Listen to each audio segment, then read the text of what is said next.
This is just a rejoinder to what Bishop has said.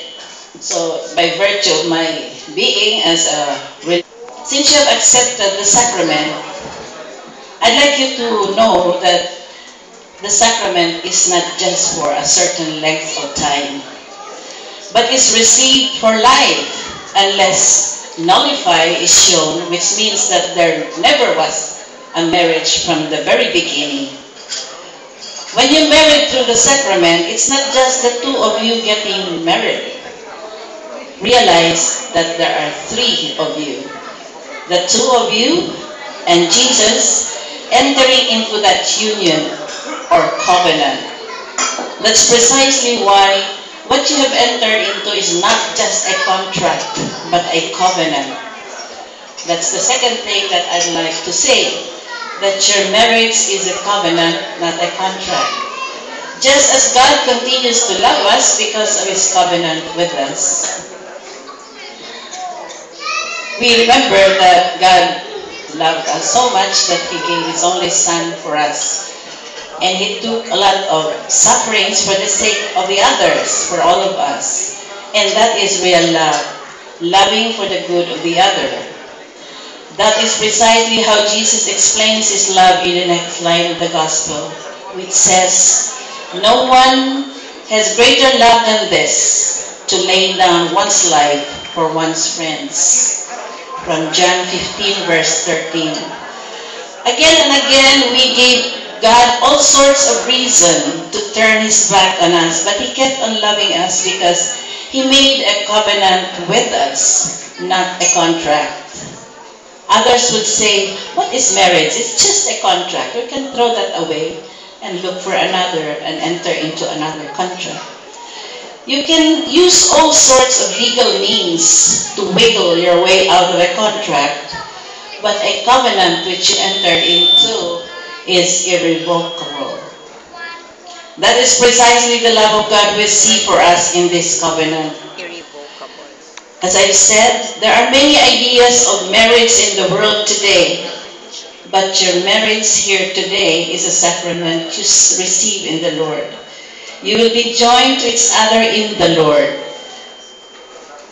In fact, we should really say there are three of you joined today. And I've said it, Sweet, Alan, and God, because the source of life for a sacramental marriage is God. I would like to ask you to turn to Christ to sustain your love for each other, because Christ blesses your marriage today. Although there are many ideas about marriage in the secular world, today we could say that's your sacramental marriage today, which all that it entails purifies the secular view of marriage today and teaches the secular view of marriage what God intends. The third is, God plans that you become holy in your marriage through loving each other. How do you become holy in this marriage? We see the answer to this question in 1 Corinthians 13, which Paul's famous description of love. And I think Bishop has said it, love is patient, love is kind, is not jealous, is not pompous, it is not inflated, it is not rude.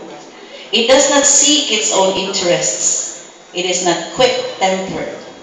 It does not brood over injury. It does not rejoice over wrongdoing, but rejoices with the truth.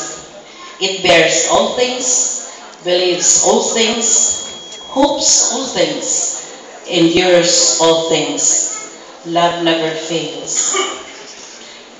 Alan and Sweet, every time you love each other in this self-sacrificing way, wanting what is best for the other rather than what you get out of it, not holding grudges, but forgiving and healing each other, you love with the love of God and receive the love who is God.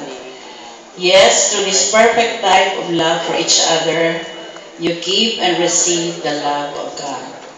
That is why your marriage is the way to holiness for you, just as God calls men and women to to the religious life to become holy by answering the call. Fourth, we pray for you today that your marriage may also soar to the heights of Paul's understanding of marriage, that your love for each other may be so unselfish that it will be for each other an experience of the love of God. To achieve that, do as Jesus said in our gospel, build your house on rock and build your marriage on the rock of Jesus.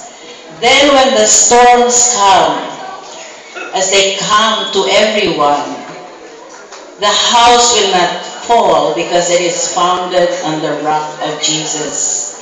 Since you have experiences in the Singles for Christ, being Christ-centered and being so attached to Christ, do find time always to begin your day to pray to Jesus. Pray not just for 1 minute, not just for 5 minutes, but for a substantial amount of time. I will repeat, found your marriage on the rock of Jesus. Build your marriage in Jesus. Let Him be the center of your married life. May the words of Tobias, which says, may God take pity on you and bring you to old age together, even as your hair grow white. Or mawala na. Kahit na mawala na yung mga buhok nyo, sana nawala na nga ngayon. Nawala ako kay Alan kasi sabi niya, tita, because I prayed to God through Mary, I would like to ask Mary to intercede for you, just as she interceded during the wedding at Cana in Galilee. May she intercede for you, and that Christ may always be the wine of joy and holiness. Be rest assured that we, your parents, relatives, and friends, have been very supportive of you. We shall continue to be so. That's why we made this occasion a very meaningful and beautiful one, so that you have something to look back to and can hold on to with gratitude and with firm commitment to make your married life according to God's will. Do know that we love you. God bless you.